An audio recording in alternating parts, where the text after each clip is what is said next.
À la radio, vraiment, j'ai fait mon succès solo et j'ai eu cette chance de jamais avoir eu... Sur les ondes, sincèrement, j'ai bâti ma carrière en solitaire et j'ai eu cette extraordinaire opportunité de ne jamais connaître. Je n'en peux plus de voir mon propre visage sur le petit écran. Ces mots, Laurent Ruquier ne les a pas hurlés. Il les a plutôt soufflés, avec une lassitude palpable, tel un comédien épuisé qui abandonne la scène sans crier gare. À 62 ans, cette icône du paysage audiovisuel français tire sa révérence en toute discrétion, sans esclandre ni mélodrame, mais en laissant derrière lui un vide qui résonne avec une force particulière. Pendant 3 décennies, son esprit a provoqué le rire, la réflexion et parfois même le scandale. Il fut autant adulé que détesté. Il a su tenir tête aux politiques, lancer des artistes et affronter les polémiques. Et pourtant, c'est finalement dans le reflet de sa propre figure à la télévision qu'il a perçu une image devenue pour lui intolérable. Quelle raison pousse une personnalité si médiatisée à vouloir subitement tout interrompre? Et surtout, que s'est-il véritablement joué loin des projecteurs, dans cet espace où le public n'a aucun accès, Le Havre, cité portuaire industrielle fouettée par les vents, visage austère d'une Normandie, que l'on oublie souvent? C'est bien là, à des lieux des studios et de la lumière, que naquit Laurent Hugues Emmanuel Ruquier, un 24 février 1963, au sein d'une famille humble, sans faste ni controverse. Rien ne semblait le destiner à incarner l'une des voix les plus influentes de la scène médiatique française. Mais il y avait ce non-dit, celui qui entoure les enfants qui se sentent différents, cette chape de plomb qui pèse sur ceux qui grandissent avec un secret qu'ils ne savent pas encore formuler.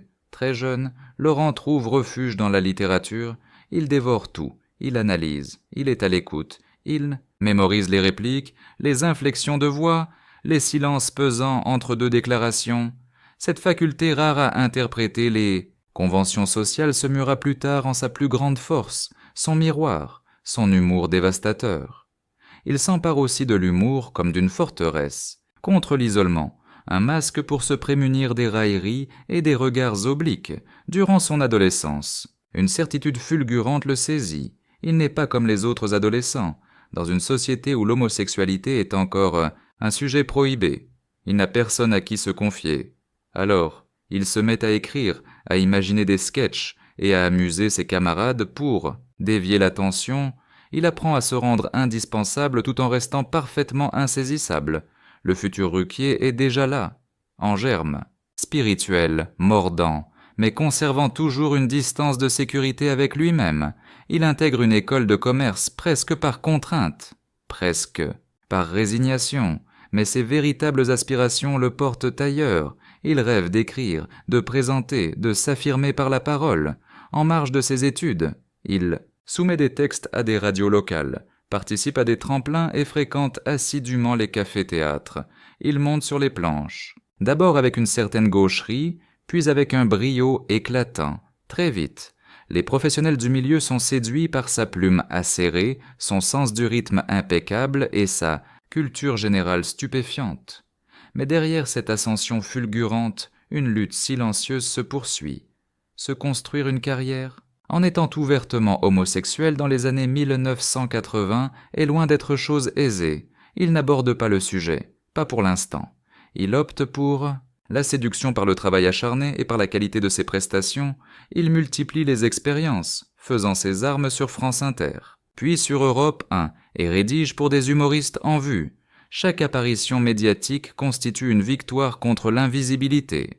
La révélation publique de son orientation sexuelle n'interviendra que bien plus tard, à la fin des années 1990, alors qu'il est déjà une célébrité bien installée, comme si cette partie intime de sa vie ne pouvait être exposée qu'après avoir gagné le droit d'exister publiquement. À ce stade, il ne s'agit plus de se justifier, mais simplement d'énoncer une vérité, avec sobriété et assurance, sans en faire un étendard mais sans la moindre concession. Toute sa jeunesse fut une longue course en apnée, pour fuir le rejet, pour rechercher la validation, et pour se forger une armure d'ironie, ce besoin viscéral de contrôle, cette crainte de se dissoudre dans le jugement des autres, sont devenus sa mécanique de survie, et ce mode de fonctionnement, il l'importera avec lui dans tous les studios, sur toutes les scènes et au cours de chaque interview, car ce que personne n'imaginait encore, c'est que Laurent Ruquier, avant de s'imposer comme l'un des plus grands animateurs du pays, était avant tout un enfant avec ses blessures, un jeune homme, qui a appris à surmonter la honte par le rire et à dissimuler ses failles sous la lumière crue des plateaux de télévision. 1994. France 2, une voix particulière émerge du brouhaha radiophonique pour s'imposer sur le petit écran, celle de Laurent Ruquier. Son émission « Rien à cirer », d'abord un immense succès sur France Inter, se transforme en un véritable phénomène télévisuel. Ruquier ne se limite pas à faire de l'humour, il décortique, il provoque, il titille. Son analyse est politique, sa répartie est aussi tranchante qu'une lame. Le public est immédiatement captivé. Il ne voit pas en lui un simple amuseur, mais une personnalité qui réussit à concilier la culture populaire et une certaine forme d'exigence intellectuelle. C'est l'ère des premières consécrations, des premières couvertures de magazines. Il enchaîne les émissions, devient une figure incontournable sur Europe, puis RTL, et multiplie les spectacles, les livres et les chroniques. En 2006, il lance « On n'est pas couché », un débat télévisé de seconde partie de soirée sur France 2. Ce moment est décisif. L'émission se transforme en un rendez-vous immanquable, parfois redouté, mais systématiquement suivi, accompagné de ses chroniqueurs incisifs. De Zemmour à Natacha Polony, en passant par Émeric Caron et Léa Salamé. Ruquier met en scène chaque samedi soir un véritable théâtre de tension, de confrontation et de révélation, dont les chiffres d'audience sont tout simplement saisissants. Avec une audience fidèle atteignant jusqu'à 2 millions de téléspectateurs, des extraits qui deviennent viraux et un écho médiatique dans la presse nationale chaque semaine. Ruquier transcende son rôle d'animateur pour devenir un véritable faiseur d'opinion. Il définit l'agenda des débats, reçoit les prétendants à l'élection présidentielle et se permet de poser les questions que ses confrères n'osent plus formuler. En parallèle, sa carrière de producteur décolle de manière fulgurante avec des succès comme On ne demande qu'à en rire, Les enfants de la télé ou On va se gêner. Il s'investit également dans la mise en scène de pièces de théâtre, revitalise la scène humoristique française et devient un découvreur de nouveaux talents reconnus. Il est absolument partout, en permanence, semblant puiser dans une énergie inépuisable. Ses revenus atteignent des niveaux stratosphériques. À la fin des années 2010, il se classe parmi les animateurs les mieux rémunérés de France, avec des estimations oscillant entre 700 000 et 1 million d'euros par an. Il acquiert plusieurs propriétés immobilières, investit massivement dans la production culturelle et s'impose comme une figure patrimoniale incontournable du PAF, le paysage audiovisuel français. Cependant, loin des projecteurs, une tension intérieure grandit, son besoin de tout contrôler vire à l'obsession. Chaque mot prononcé est soupçé, chaque silence est une source d'angoisse.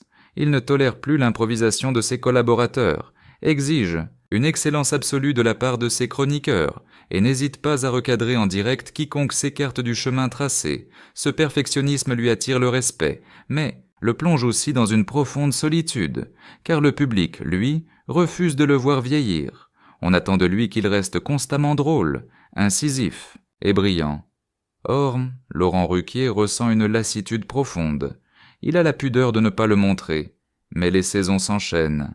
Les concepts télévisuels s'usent, et l'homme derrière le personnage commence à se poser une question que peu osent affronter de front, et si tout s'arrêtait? Un doute insidieux commence alors à s'installer.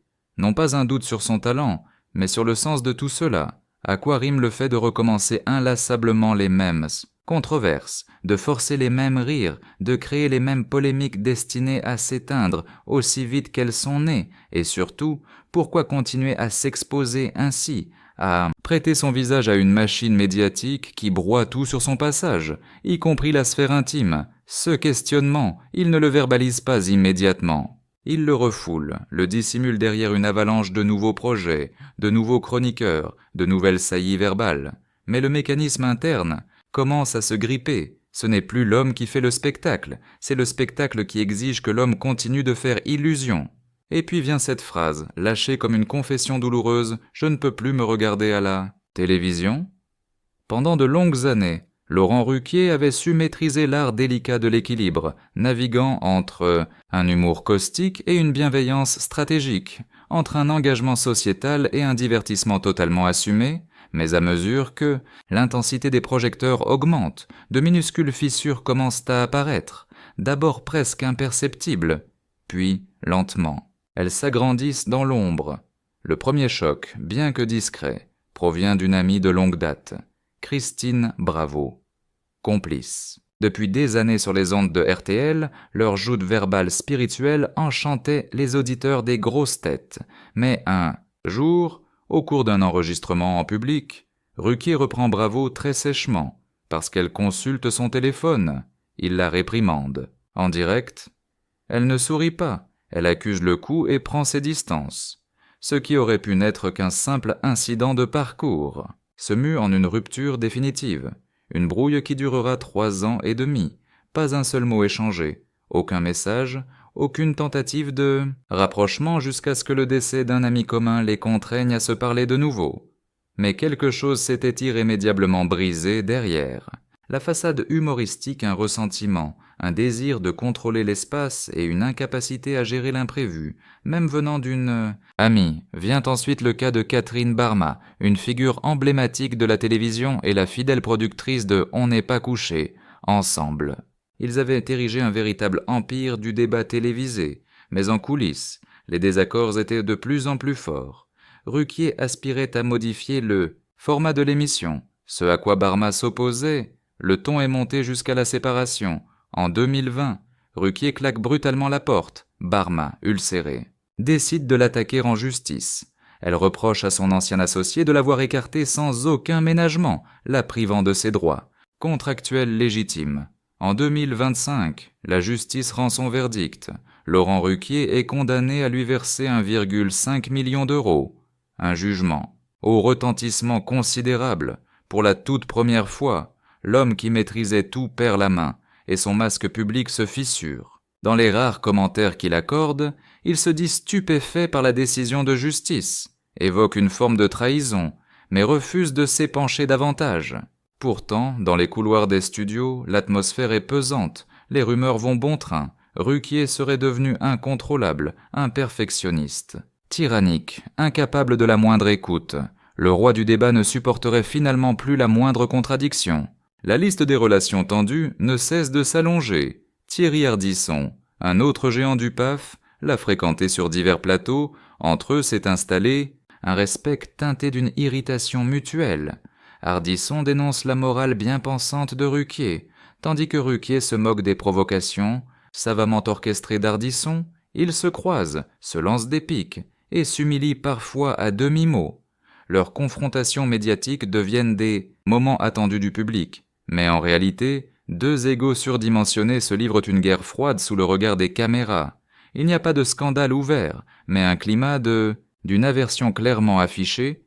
Ensuite, il y a les polémistes dont n'est pas couché, tels que Zemmour, Caron, Salamé ou Burgraff. Autant de personnalités marquantes, bien connues pour leurs opinions particulièrement tranchées. Ruquier les sélectionne, les façonne.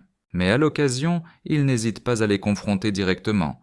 Les altercations sont souvent légendaires. Certains extraits inondent les plateformes sociales, tandis que d'autres frôlent la mise au pilori.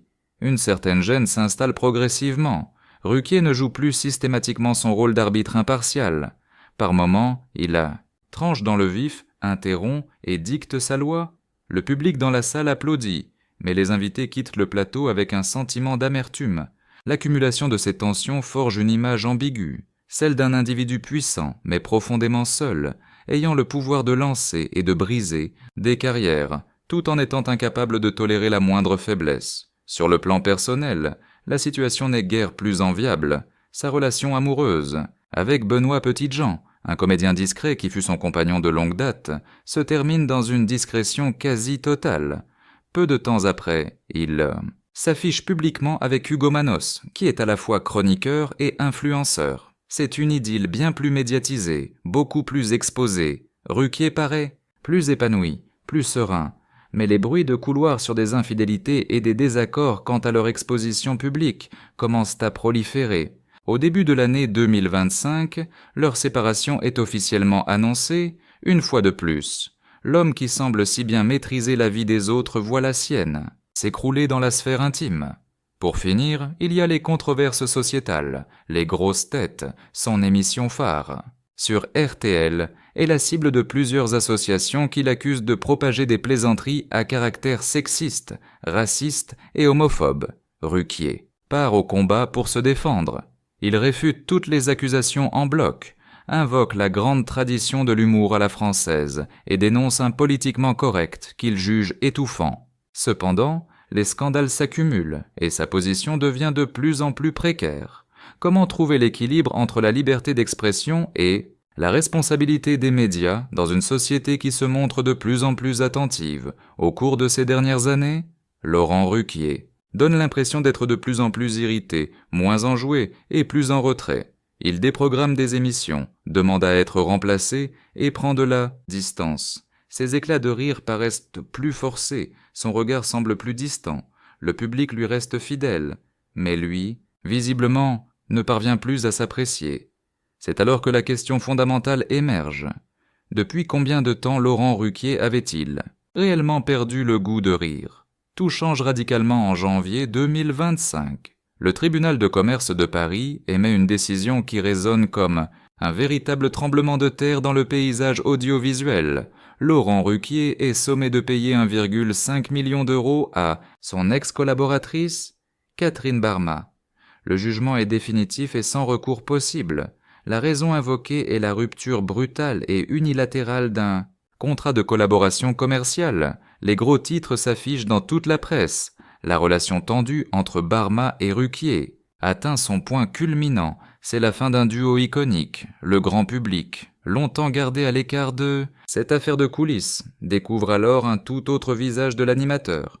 Ce n'est plus le modérateur sympathique des débats, animé, mais un homme d'affaires intransigeant, accusé d'avoir mis un terme, sans la moindre justification, à une collaboration de plus de 14 années. Devant les caméras, Ruquier tente de minimiser l'affaire. Il mentionne des désaccords artistiques, qualifiant sa décision de difficile mais inévitable. Mais en privé, ses proches le décrivent comme anéanti et se sentant trahi. Ce n'est pas tant le montant à débourser qui le perturbe, mais bien la charge symbolique de cette condamnation. Il l'aperçoit comme une spoliation de son droit à être le seul maître de ses décisions. Lui, qui a toujours tout supervisé, tout validé et tout orchestré, le monde impitoyable des médias s'en donne à cœur joie. Certains de ses anciens chroniqueurs commentent son sort avec une ironie mordante. Des voix s'élèvent pour dénoncer son comportement autoritaire et son caractère réputé difficile. Son aura commence à se déliter, non pas de manière soudaine, mais de façon progressive et insidieuse. Son image publique se brouille. Dans ses programmes télévisés, les taux d'écoute commencent à décliner, les rires du public sonnent creux, la dynamique n'est tout simplement plus la même. À la radio, sur les ondes de RTL, les moments de silence s'allongent de manière inhabituelle. Les prises de parole de Ruquier manquent parfois de leur piquante habituelle. Il n'a plus la même aisance dans l'improvisation. Il semble distrait. C'est dans ce contexte qu'une interview parue au printemps 2025 produit l'effet d'une décharge électrique. Au cours d'un entretien accordé, aux Parisiens, Laurent Ruquier avoue à mots couverts « Je pense que je suis arrivé à un point où je ne peux plus me voir à l'écran ». Une phrase d'une simplicité désarmante mais absolument terrible, car elle n'évoque ni l'audimat ni les critiques, elle ne concerne que lui-même, ce reflet qu'il ne supporte plus, et cet épuisement qu'il n'arrive plus du tout à dissimuler. À 62 ans, l'homme qui a animé d'innombrables soirées à la télévision admet son extrême lassitude. Il ne s'agit pas d'un dégoût du travail, car il continue d'écrire, de produire et de monter des spectacles théâtraux, mais bien d'une saturation de l'image, de sa propre image publique. Il ne s'agit ni d'une dépression clinique, ni d'un syndrome d'épuisement professionnel. Le mal est plus profond et peut-être plus alarmant. C'est une sorte d'épuisement existentiel, comme si, à force d'endosser tous les costumes, il avait fini par perdre le sien. Peu de temps après, sa séparation avec Hugo Manos est annoncée publiquement, ajoutant un nouveau coup dur sur le plan personnel, au sein de leur couple très exposé. Ruquier avait semblé trouver une seconde jeunesse, mais les conflits en privé, la pression médiatique permanente et les ambitions divergentes ont finalement eu raison de leur histoire. Laurent prend alors encore plus de distance. Il commence à refuser des invitations et décline les propositions de retour à L'omniprésence télévisuelle. Il cède le devant de la scène à d'autres visages. Certes, il demeure producteur, actif au sein de l'écosystème médiatique, mais désormais ce n'est plus lui qui se trouve au cœur de l'attention. Il y a une dimension poignante dans ce retrait tout en retenue. Nulle affaire retentissante. Aucun départ tonitruant, pas de célébration en grande pompe, seulement un individu qui fait le choix du silence, s'éloignant sur la pointe des pieds du grand cirque. Audiovisuel qu'il a contribué à façonner durant 30 ans, et à travers cet effacement délibéré, on entrevoit finalement une forme de vérité. Le mutisme de Laurent Ruquier n'est en rien creux, il est lourd de signification, car la perception du public, qui y voit un simple pas de côté, dissimule en vérité une décision intime, quasi spirituelle, celle de cesser de se définir par le prisme du regard d'autrui. À une autre période, il aurait sans doute continué. Il aurait multiplié les concepts d'émission, esquissé des sourires de façade, consenti à des compromis, mais en 2025, sa résolution est différente. Il ne s'agit pas d'une dérobade, mais bien d'une libération.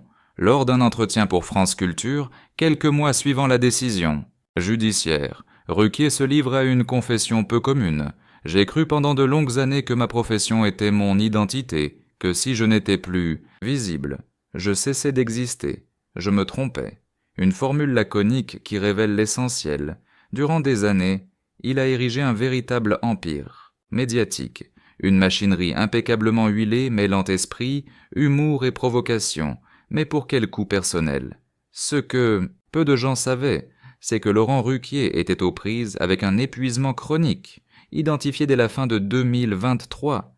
Il ne s'agissait pas d'une affection foudroyante, mais plutôt d'une usure progressive et silencieuse. Les sommeils amputés, les sessions d'enregistrement sans fin, les frictions en coulisses, son organisme a fini par manifester son refus, douleur dorsale, manque d'appétit, insomnie récurrente, tout cela masqué par un sourire professionnel inaltérable. À son entourage, il a confié, avoir éprouvé, au cours des tournages, un sentiment de détachement absolu. Il ne se retrouvait plus dans les paroles qu'il prononçait, ni dans les controverses qu'il orchestrait. Le Ruquier de la scène parlait, menait les débats, maniait l'ironie, tandis que le Ruquier de l'ombre se consumait à petit feu. C'est alors qu'il a engagé une profonde remise en question. Sa position, son rôle, sa parole et par-dessus tout, cette nécessité viscérale de recevoir de l'affection, car sous le vernis de la répartie, de l'aplomb et de la culture se dissimulait constamment ce jeune homme du Havre, un être réservé en quête perpétuelle de validation. Cette soif de reconnaissance, il l'a longuement étanchée grâce aux ovations du public, aux critiques dithyrambiques et aux contrats reconduits. Cependant, plus rien ne parvenait à la combler, ni ses relations amoureuses, ni la notoriété, ni même l'influence. Sa séparation d'avec Hugo Manos en est l'illustration la plus flagrante. Cette union, qui semblait si stable en surface, portait en Mehmet Sandetiyi, elle un profond déséquilibre. L'un aspirait à se libérer de l'image publique, tandis que l'autre désirait la capitaliser. Deux perspectives, inconciliables, deux tempos qui n'étaient plus synchrones, deux univers qui avaient cessé de communiquer. Lorsqu'on l'interroge sur son refus de continuer à la télévision sous une forme plus souple et moins contraignante, sa réponse est d'une simplicité désarmante. Je ne souhaite plus jouer un rôle. Pas de mea culpa théâtrale, aucune confession mise en scène, seulement une vérité brute, presque dérangeante dans un univers d'artifice. Il ne désire plus se prêter au jeu, ni pour le public, ni pour sa propre satisfaction. Mais alors, que subsiste-t-il de Laurent ? Ruquier, lorsqu'il cesse de divertir, il demeure un homme affranchi qui privilégie à présent la radio, la scène théâtrale, et la littérature, des sphères dépourvues d'images, des endroits où l'écoute prime sur le regard, des lieux où son existence n'est plus conditionnée par le fait d'être scruté. On oublie aisément que derrière chaque personnalité médiatique se trouve un individu de chair et de sang. Laurent Ruquier l'a peut-être saisi trop tardivement, ou peut-être juste au bon moment. Il a consacré plus de 30 années à satisfaire un auditoire insatiable, à diriger le brouhaha des opinions, à symboliser une ère où chaque sujet devait être verbalisé, discuté, analysé. Puis, un beau jour, il s'est contemplé dans le miroir et n'a plus identifié le reflet qui lui faisait face. Son départ n'est pas une disparition, c'est une métamorphose. Il ne s'est pas volatilisé. Il a simplement décidé de ne plus dépendre des projecteurs. Il ne rejette pas la notoriété. Il en interroge. La nature profonde. Le récit de Laurent Ruquier n'est donc pas celui d'un déclin, ni même celui d'un abandon. Il s'agit de l'histoire d'une réappropriation de son pouvoir personnel, le parcours d'un homme qui, après avoir tant parlé pour les autres, fait le choix de garder le silence pour lui. L'héritage qu'il laisse est colossal, des milliers d'heures de programmes télévisés, des trajectoires professionnelles initiées, des discussions ouvertes, d'innombrables éclats de rire partagés, mais également des meurtrissures, des différends, des non-dits, une empreinte complexe, à sa propre image. Finalement, quelle mémoire conserverons-nous de lui ? Celle du provocateur talentueux, de l'hôte incontournable, du confident des samedis, soirs, du censeur silencieux de ses propres démesures, ou peut-être tout simplement celle d'un homme las de la représentation, qui a eu l'audace peu commune de se retirer de la scène avant même que le rideau ne soit complètement abaissé, et nous, son public fidèle, sommes-nous véritablement capables d'admettre qu'un créateur désire disparaître sans tumulte ? Sommes-nous disposés à tourner notre regard vers autre chose, ou bien sommes-nous condamnés à maintenir constamment nos idoles sous le feu des projecteurs ?